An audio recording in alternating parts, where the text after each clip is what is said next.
एक गांव में दाल चावल के दो ठेले थे। एक ठेला मोहन का था।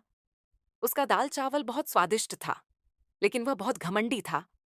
दूसरा ठेला प्रिया का था। वह शांत स्वभाव की थी और हमेशा दूसरों की मदद करती थी, लेकिन उसके पास ज्यादा पैसा नहीं था। एक दिन कड़ी गर्मी में एक साधु गांव में आए। उन्हें बहुत भूख लगी थी। वे पहले मोहन के ठेले पर गए और थोड़ा दाल चावल मुफ्त में मांगा, लेकिन मोहन ने घमंड में आकर साधु को धक्का देकर भगा दिया। इसके बाद साधु प्रिया के ठेले पर पहुंचे। प्रिया ने तुरंत उन्हें पानी दिया और प्रेम से दाल चावल खिलाया। खाना खाकर साधु बहुत प्रसन्न हुए और प्रिया को एक जादुई बर्तन दिया। साधु ने कहा, इसमें जो भी डालोगी वह तैयार हो जाएगा, लेकिन याद रखना, कभी घमंड मत करना, वरना इसकी शक्ति खत्म हो जाएगी। उस दिन के बाद प्रिया ने सिर्फ 1 रुपये में गरीबों को दाल चावल खिलाना शुरू कर दिया।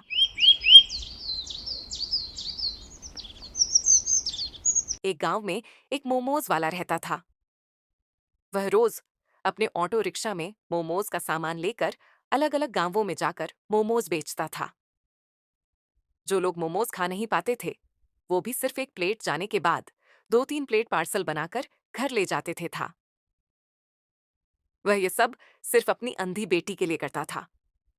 उसका एक ही सपना था, जो दुनिया उसने देखी है वही उसकी बेटी भी देख सके। इसीलिए वह हर दिन मेहनत करता रहा।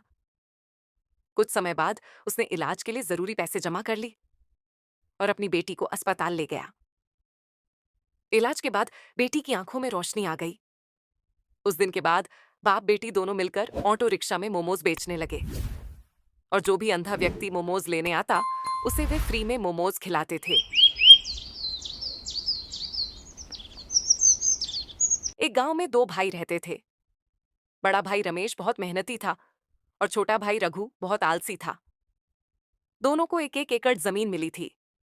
रमेश रोज खेत में मेहनत करता था, जबकि रघु ज्यादातर समय सोता रहता था।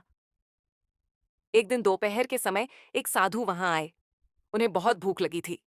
रमेश और रघु दोनों ने उन्हें खाना खिलाया। खाना खाकर साधु प्रसन्न हुए और दोनों को कुछ जादुई बीज दी। साधु ने कहा, इन बीजों को जितनी मेहनत और देखभाल से बोओगे उतना ही अच्छा फल मिलेगा। एक बार उगने के बाद ये बार बार फल देंगे। साधु चले गए। रमेश ने बीजों को रोज पानी दिया और अच्छी देखभाल की, लेकिन रघु आलस में कुछ भी नहीं करता रहा। कुछ दिनों बाद रमेश के खेत में खूब फल लगने लगे।